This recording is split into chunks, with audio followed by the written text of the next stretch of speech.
Hello everyone and welcome back to Let's Play SaGa 2, Goddess of Destiny.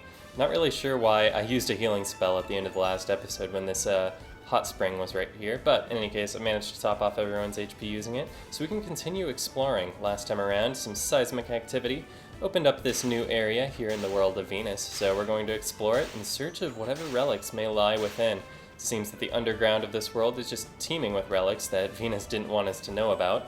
And it also seems that some unexpected individual, namely Antony, is following us around. I'm not really sure what enables him to walk across the lava like that. He doesn't have a relic to do so safely the way we do, not that we're actually using it. Though I could, but the one damage at a time hasn't been bothering me all that much. Ooh, I see a demolish point on the map. It's been a long time since we've seen one of those. So let's head over in that direction. Also some excavate points, at least one.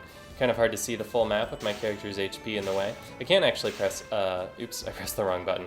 I can press some button to hide the character's HP, I'm pretty sure. It wasn't that one though. That was the menu, obviously enough. Though I do need to switch map abilities, so I could have done so while I was in there. Let's pull out, not excavate, demolish, and chip away at this wall here, which seems to be, wait, where was it?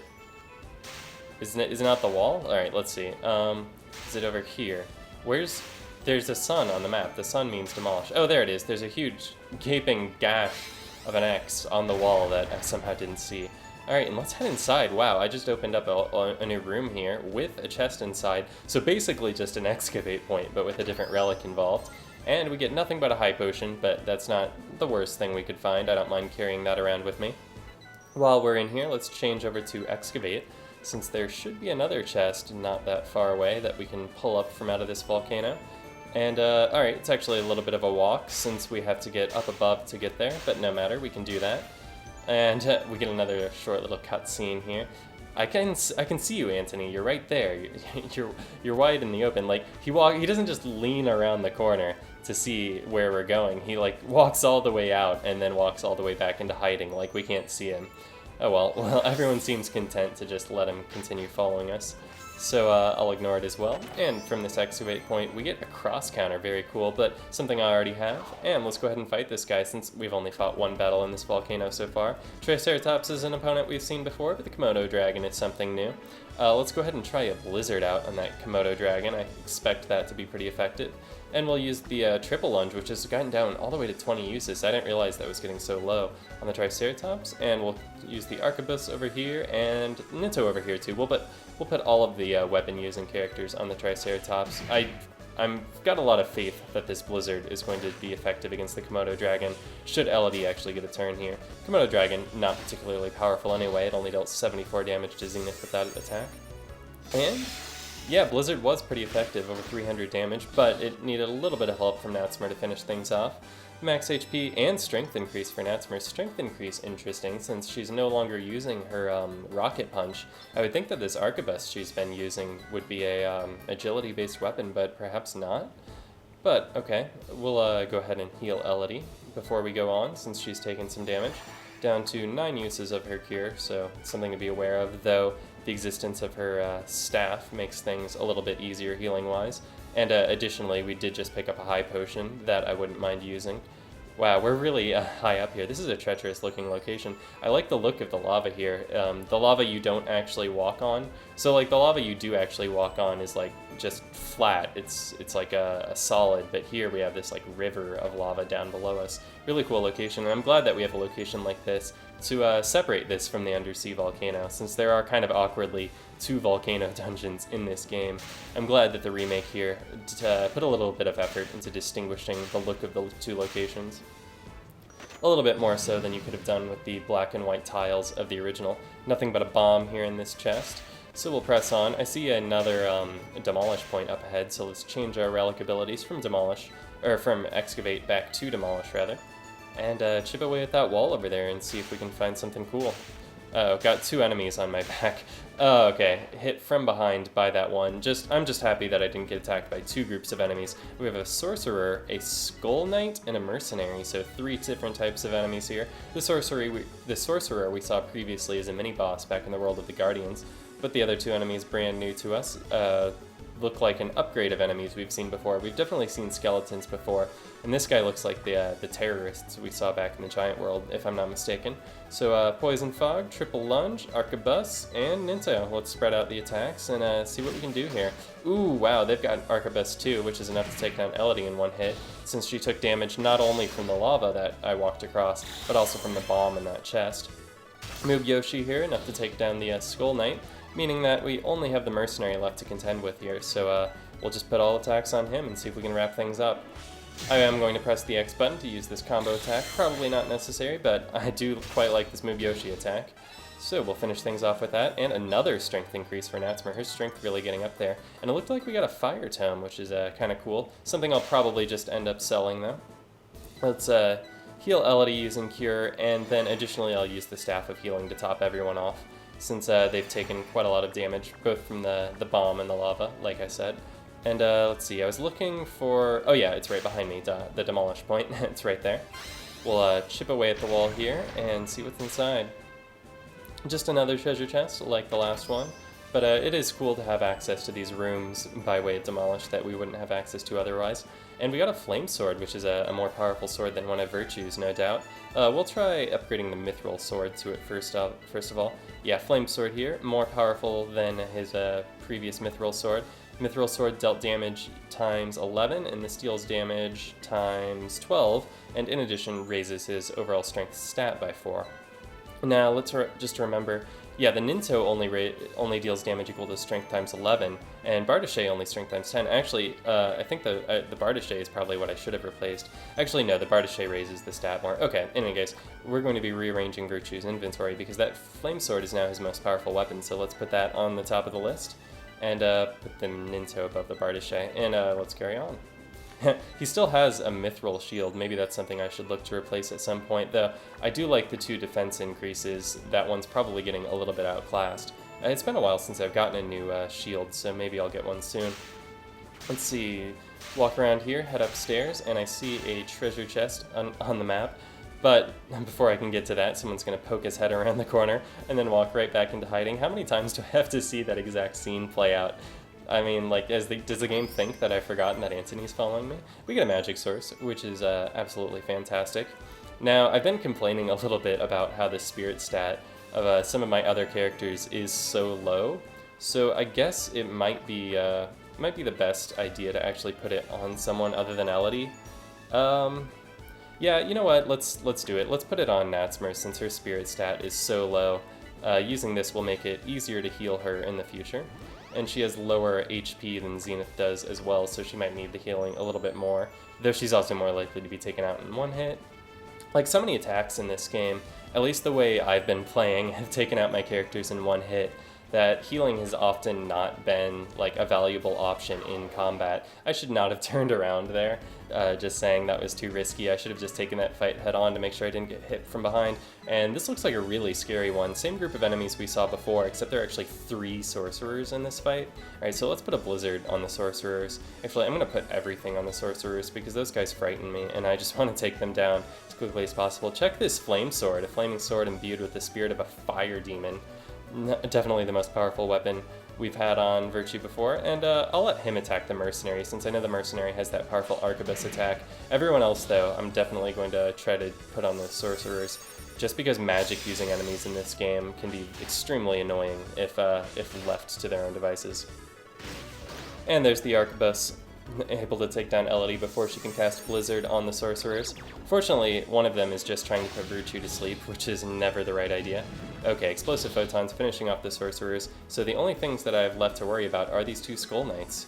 Alright, so I'm going to be looking in the near future into getting a new weapon for Zenith. Let's preserve his triple lunge for now and just use one of the punches. That seems kind of crazy, but I don't know. I don't like having 3 weapons on him that are all pretty much around the same level of usage. I would rather get a new one for him to start working on and just preserve all of these, but since I don't have that option while I'm here in this dungeon, I'm just going to go ahead and continue using that one. And you may be asking why I didn't give him that punch that I got when I was fighting those Karatekas not that long ago, and the reason is that punch is just completely outclassed at that point. I would be much better off getting a a new martial arts, a new taijutsu weapon the next time I'm at a store that sells one.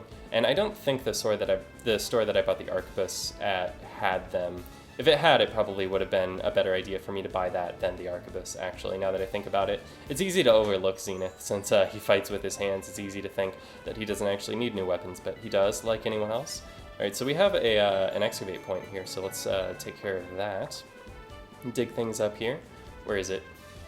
And don't think I didn't see Antony. He was there. What is that, like the 5th time we've seen him? And there's another demolish point here. So like every single room of this dungeon has had an excavate point and a demolish point. So there's a body source, which is not supremely useful. I could have reset and got a better one since I realized that all these excavatable sources are apparently randomized. But this will increase... Oh, this is a body source. Okay, I was thinking this would increase defense. It actually increases HP. Either way, I want to give it to Elodie since she's in the most need of it. That actually gives her more HP than Natsmer, but because she's on top of the party, she's going to take attacks more frequently than Natsmer is. And, alright, while I was in the menu, I should have changed map abilities, because I am going to need to demolish before I need to excavate again. And there was also another freestanding chest. Where is that? Oh, I walked right past it. Okay, so let's get this chest, and then head down to that excavate point. I see the X on the wall right now. Ooh, what's a Staff of Sorcery do? I haven't had one of those previously. Let's see. Staff of Sorcery, a staff that releases magic power and brings forth a flame barrier. Okay, but it's called a barrier, but it hits all enemies? Okay, I'm guessing that this just casts the flame spell, which is not something that I'm in urgent need of, but if I didn't have an Esper in my party, if I was doing like all humans or something like that, then this would be a much more useful item. These like staves and tomes in general become much more useful when you don't have Espers. Also, I could give it to Virtue if I was doing like a magic robot build, since there's the magic circuit in this game. We have a flamethrower item. That's pretty cool. Let's see. That's going to be another group targeting weapon there. Deals 250 damage, and I'm going to give that to Natsmer in place of her submachine gun. Okay, so all 3 of her weapons have gotten upgrades fairly recently, which definitely makes me feel worse about not giving things to Zenith. But he'll survive. Yeah, go ahead and switch out. Both of these deal 250 damage, but since the flamethrower is a much more valuable weapon, I can only assume that it technically deals more damage because it's targeting an elemental defense as opposed to a physical defense. It's probably effective against the same enemies that magic are effective against. I'm not entirely sure how the physical versus magical defense works in this game, but I assume that that's the advantage of the flamethrower. We have a group of Sidewinders here, a snake enemy that we haven't seen before, and since Zenith's attacks are all getting low, I'm actually going to put him on cross counter. There's a pretty good chance this will actually just do nothing, but I think that since there are so many enemies, it might actually work. And check this flamethrower, wow. I love that her posture just completely changes when she's holding that because it's so much bigger and heavier than any other weapon she's had before. Is there like a strap around her shoulder? It looks like there is, just to help her hold up that massive thing. That's really, really funny. Okay, let's go ahead and use the flamethrower on these Sidewinders. And Flame Sword from Virtue. It's cool that we've gotten both of those flame-themed weapons here in the Volcano. Doesn't actually make too much sense when you really think about it, but it's kind of cool in the RPG logic sense. The SaGa might actually finish things up here. Yeah, especially since it dealt critical damage to those Sidewinders. That's enough to finish off the fight, so we didn't actually get to see the flamethrower this time around, but maybe next time. Ooh, and we get a reward from Thalia. Thalia rewards us for using magic, and since magic was such a star in that fight, she felt fit to give us a little bit of MP as a reward. We're getting pretty high through this volcano, 7th floor. I can only imagine we're nearing the end, but I still see multiple treasures and even a hot spring on this map, so plenty more to explore still. Let's pull out the excavate, not event item, map abilities. I'm still having trouble with this menu after all this time. Okay, we'll excavate and see what's down here. And I see that Zenith needs some healing, so I should take care of that too. But let's see what's down here. Under the ground, here in the volcano, we have maybe another flame-themed item, like a flame shield or something, to go with the set. No, we get a crown of thorns, probably a gift for the muses. I don't think Jesus is one of the muses in this game, but could be. Crown made from black thorns that look painful to wear. Oh, I'm gonna stake it all on that being for Repsira. Like, she seems like the one that would want something painful to wear. And alright, so with that, let's carry on here. Let's see, head around this direction. Man, this bridge. We get to avoid walking across lava by taking this route, but it's so narrow that it's going to make enemies harder to avoid. Let's switch to stealth. Let's take advantage of that stealth ability. I've been having a lot of fun using stealth. Should, oops, not teleport, stealth. Oh, and can I actually reorder these? I've never actually thought to do that, but that might be a good idea. Put the ones I use more often on top. Okay, we'll use stealth and then sneak on past these enemies to that chest up there. Ooh, and it looks like we found the exit actually, so this might be a relic. Fire shield. Fire shield. I totally called that back when we were digging. So fire shield, and I did say I wanted a new shield for Virtue, so let's switch out his mithril shield for the fire shield, which is down here. And that'll increase his defense from 28 to 36. That's a pretty drastic increase. And we have one more chest on the other side. Actually, multiple more chests over there. Looks like a cluster of them. So probably the relics we've been looking for, but let's top off everyone's HP before we explore in that direction. Not that it's totally necessary since there aren't any enemies between here and there. Let's say goodbye to this volcano one last time. It's a really cool location. Sorry that I have to say goodbye to it so quickly. But we have relics to get, and I see 4 of them in a row. But unlike in the sewer, I think these are all actually relics and not monsters. We have the Dwarven Magatama, which will increase our minimap functions. I wonder in what sense it'll do that. Let's check the description for that item, for that relic rather. We have to choose a character. Where is it? Dwarven Magatama. Special jade orb where the voices of the sealed dwarves can be heard. Man, they're like dwarves stored inside this thing. When it's in the presence of treasure. I can already see treasure on the map, so I'm not exactly sure what that means. Chest appraiser changes the color of treasure chest indicators on the minimap based on the chest contents. Oh, fantastic! This is the thing I've been waiting for that's going to tell me whether there are traps inside chests, I bet. Okay, well all these chests are blue, which I assume means that there's a relic inside. I'll remember that for the future. We also have a poison crystal, a flame crystal, and which crystal do we not have to complete the set? We have a power crystal. Okay, that's the last one. And wait, what's happening? Oh, it's Antony. He finally caught up to us. Hey, what are you doing, Antony? What gives? Please forgive me. He took the power crystal. Antony, we don't actually need that at all. You can have it, but we're eventually going to need it back when we're ready to assemble the goddess statue out of all of the relics. But I guess there's no harm in him taking it for now. Though I am worried what he thinks he can do with it.